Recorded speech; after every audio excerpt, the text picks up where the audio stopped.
I still remember the sound of the knock. It was gentle, almost hesitant. The kind of knock old people make when they don't want to bother anyone. But something about it sliced right through the quiet of my living room. It was a cold Sunday afternoon, and my husband Daniel had just stepped out. He said he was going to pick up a few things from the store before guests arrived. But the truth, that knock would open a door I didn't even know existed. I was fixing the table when it happened. 3 soft taps. Not rushed, not impatient, like someone who had been waiting for years, and finally gathered the courage. I wiped my hands on a towel and walked to the door. Through the peephole I saw a woman, tiny, hunched, wrapped in a dark coat that looked too heavy for her fragile frame. Her gray hair was tied loosely at the back, and she was holding something. A large brown leather bag. The old, cracked type you only see in movies about the 60s. I opened the door halfway. "Yes?" I asked carefully. She lifted her eyes. They were sharp, too sharp for someone her age. Sharp and sad. "Are you Daniel's wife?" she whispered. My heart jumped. "Yes, I am." She exhaled like she had been holding her breath for a very long time. "Good," she said. "Then this is finally yours." Before I could even ask what she meant, she placed the heavy leather bag on my doorstep. I didn't touch it. Honestly, I was afraid to. "What is this?" "Yes." Her voice trembled. "Payment. Compensation. A promise he made long ago." I blinked. "Who?" "Your husband," she answered. Tell him. Tell him I kept my end of the deal. And now he must keep his." The wind blew, and her coat fluttered like a black shadow around her. And without another word, without explanations, without hesitation, she turned and walked away. Slowly, painfully, but with purpose. I stood frozen, my breath heavy and cold in my chest. A bag. My husband's name. A woman I had never seen in my life. Every instinct in me screamed that something was terribly wrong. I finally forced myself to bend down and touch the bag. It was heavy, very heavy. My hands shook as I unbuckled the straps and lifted the lid. And what I saw inside made me gasp. Neat stacks. Bundle after bundle. Real cash. More than I had ever seen in my life. And something else, something even stranger, lay on top of the bundles. Photograph. My husband. Standing beside the same old woman. Younger. Smiling. Like they shared a secret. My stomach twisted into a painful knot. That was the moment I realized. My husband had been living a life I knew nothing about. And whatever he had been hiding had just arrived at my doorstep. People always say you truly know someone after years of marriage. They lie. Daniel and I had been married for 7 years. 7 years of routines, habits, Sunday coffees, birthdays, arguments, makeups, plans, all the normal pieces of married life. He wasn't perfect, no one is, but he was stable, organized, careful. The kind of man who never missed a bill payment and always put his keys in the same bowl. So how on earth did a mysterious old woman show up with a bag full of cash claiming my husband owed her something? That Sunday morning had been ordinary. Daniel woke up early, went for his jog, made breakfast for both of us like he usually did. He even hummed to himself. Something he only did when he was in a very good mood. I thought it was sweet. Now, it feels like an omen I ignored.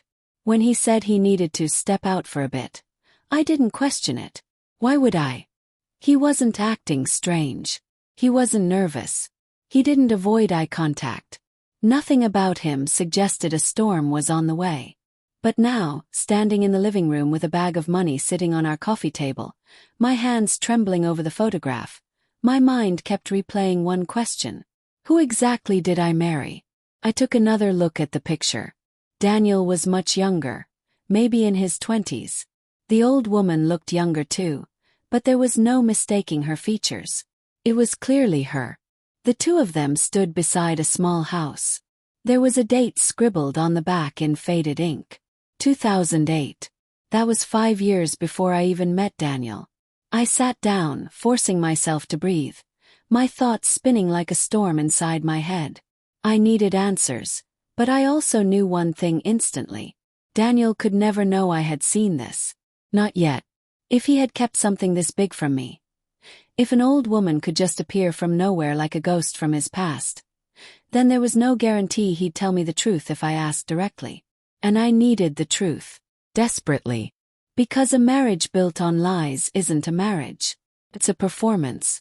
The phone buzzed on the table and I nearly jumped. It was Daniel. On my way back. Need anything? My pulse hammered in my ears. I stared at the bag, the cash, the photograph, and I typed back. No, all good. My hands shook as I sent the message. By the time he walked through the door with a grocery bag, I had already hidden the leather bag under the bed in our guest room. And I had already made a silent decision. I was going to uncover the truth, piece by piece, even if it destroyed everything. Daniel came home acting like everything was perfectly normal. He whistled, dropped his keys into the bowl, unpacked the groceries. As if his entire past wasn't sitting under our guest bed. The first test came quicker than I expected. Anyone come by while I was gone? He asked casually while putting milk into the fridge. My heart nearly stopped. He didn't look at me when he said it. That was the first red flag. Daniel always looked at me when he asked a question. I swallowed. No. Why? He shrugged. Just asking. Lie number 1. He wasn't just asking. He was fishing. Something inside him already knew someone might show up. He was checking my reaction. I tried to stay calm for the rest of the day. I pretended to watch a movie, but my mind was replaying the moment at the door. The woman. A bag. Her words. Tell him I kept my end of the deal. What deal? After dinner, Daniel said he needed to finish some work in the office. Another lie. I had lived with this man long enough to know all his patterns. His real work wasn't due for 3 more days. I waited until he was on a phone call, then walked quietly toward the office. The door was slightly open. Daniel's voice was low but tense. No, she didn't mention anything. I said no. Listen, I just need more time. You promised I'd have until next month. My body turned cold. Whoever he was talking to, whoever was forcing him into something. This wasn't about work. This was something else. Something personal. Something dangerous. I stepped back quietly before he noticed. My heart pounded in my chest. I needed to see what he was hiding. At around midnight, Daniel fell asleep quickly. He always slept like a stone. I slipped out of the bedroom and went into his office. I felt like I was suffocating with every step. This was my husband, the man I loved, and yet here I was, sneaking around like he was a stranger. I checked his desk drawers. Nothing. Clean. Too clean. Checked the trash. Receipts. Normal things. Then a locked drawer. Froze. Daniel never locked anything. He always said, "We share everything. What's mine is yours." But this drawer said otherwise. I knelt down and tugged. Still locked. My hands were shaking, not from fear of being caught, but from fear of what I would find. I turned on the flashlight on my phone and looked underneath the desk. A small key was taped to the underside. Hidden. My breath caught. I peeled the tape slowly, silently, and slid the key into the lock. Click. The drawer opened, and sitting inside were documents, folders, list of names, large cash amounts, transfers, picture of the same old woman, and something else, contract, signed by Daniel. I felt like the floor had disappeared beneath me. I wasn't married to the man I thought I knew. I was married to someone who had been living 2 lives. And now, one of those lives had come crashing into mine. I started reading everything inside that drawer.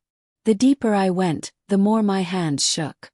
Daniel wasn't just hiding one thing. He was hiding an entire life. There were bank transfer receipts. Massive amounts of money being moved in and out of different accounts over the last 10 years. Names I didn't recognize. Notes scribbled in the margins. Meeting locations. Payments. Renewals. Then, a contract with the old woman's name on it. Margaret Hale.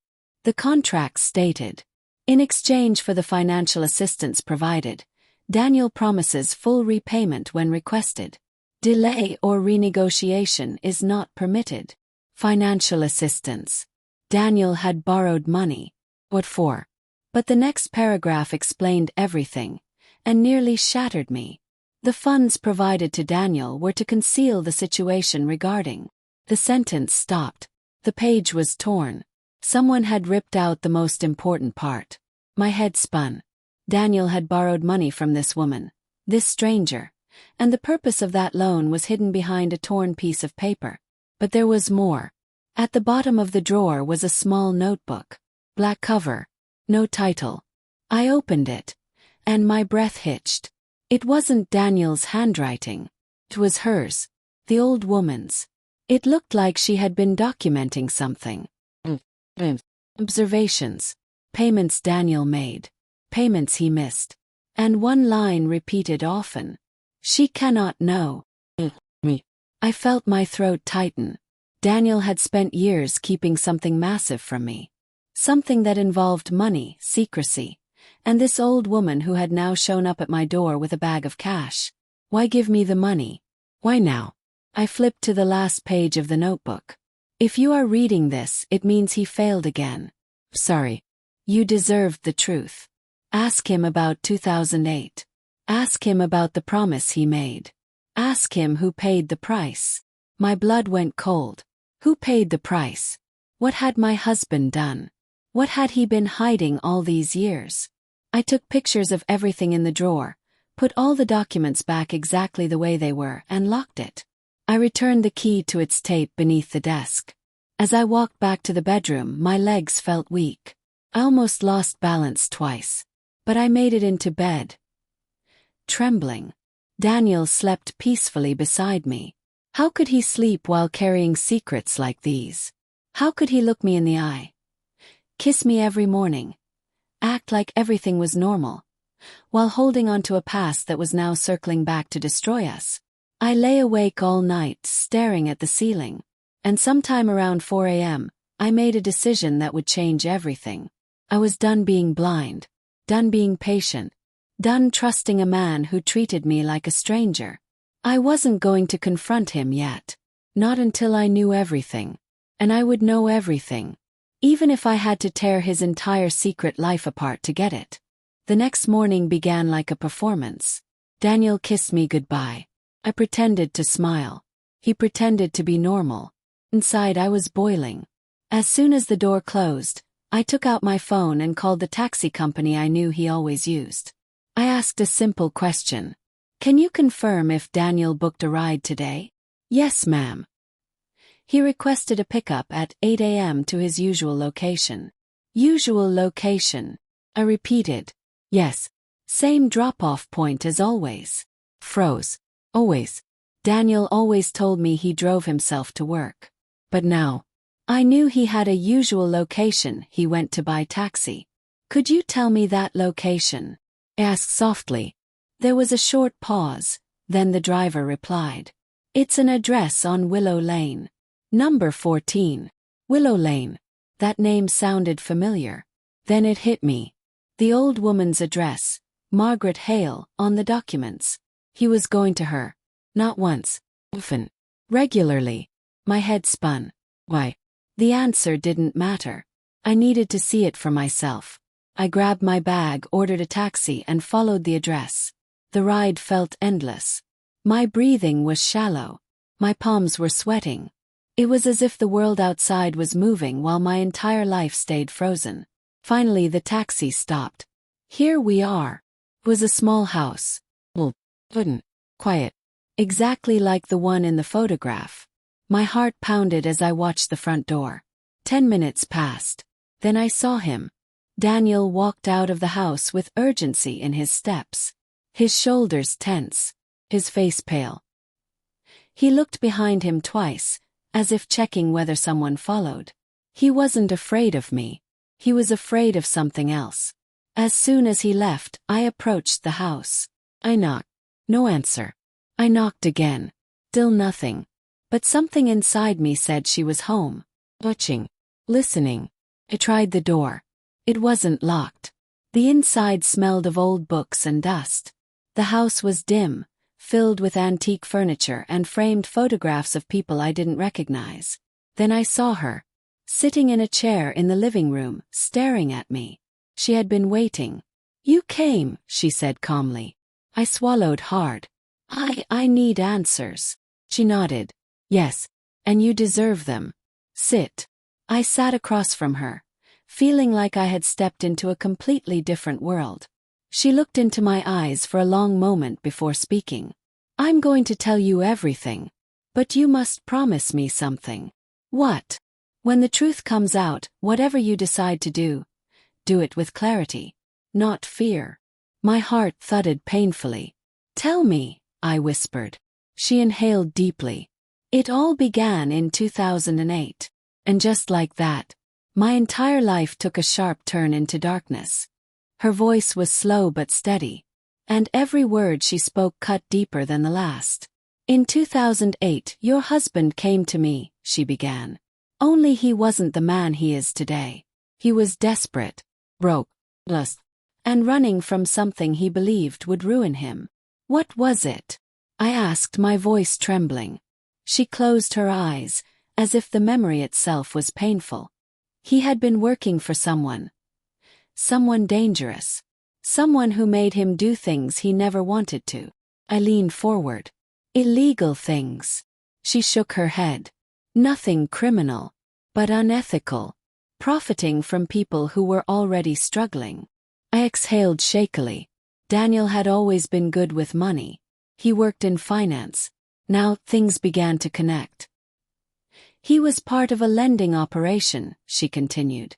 "Not the type regulated by banks. The kind controlled by people who preyed on desperation." Her eyes met mine. "And I was one of those people." My breath caught. "You were involved." She nodded. "I was the one who approved the loans, increased interest rates, decided who drowned and who survived. Until one day, Daniel realized someone had to stop us." I tried to swallow the shock. "He tried to expose the operation. In his own way," she whispered. "He stole documents, proof, evidence, everything he needed to shut us down." Chill ran through me. "But he was caught," she added softly. "And he came to me begging." "Begging for what?" "For protection," she said.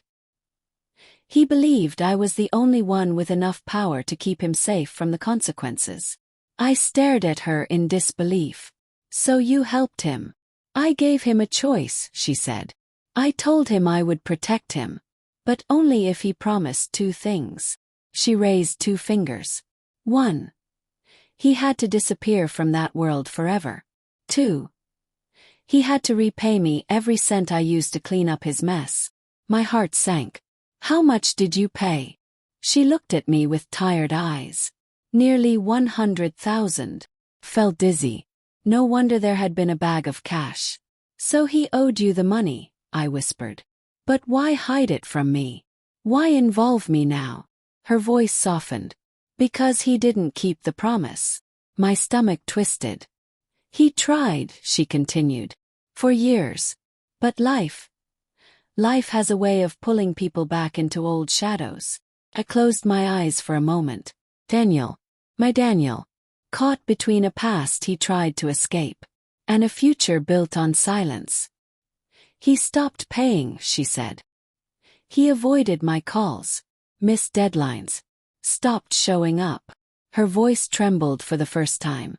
"And then I found out why." "Why?" I asked. She hesitated, then spoke. "He wasn't paying me back, because he was using the money elsewhere." "Where?" I whispered. She opened a drawer beside her chair and handed me a small envelope. My name was written on it. Inside were receipts, dozens of them, for gifts, restaurants, hotel stays, jewelry, all bought in the last 3 years, all charged to Daniel, none of them mine. "I'm sorry," she whispered. "But you needed to see the full truth." The room swayed. Daniel hadn't stopped paying her because he was struggling. He had stopped because he was spending the money on another woman. My chest tightened painfully. He had borrowed money to rebuild his life, to protect himself, to start over, and he used that second chance to betray me. Everything inside me went silent, cold. Me. The old woman's voice broke the silence. You deserve better. But you must decide what comes next. And in that moment, I knew exactly what would come next. Not tears. Not begging. Not confrontation. Revenge. I left Margaret's house without saying a word. Without thanking her. Without crying.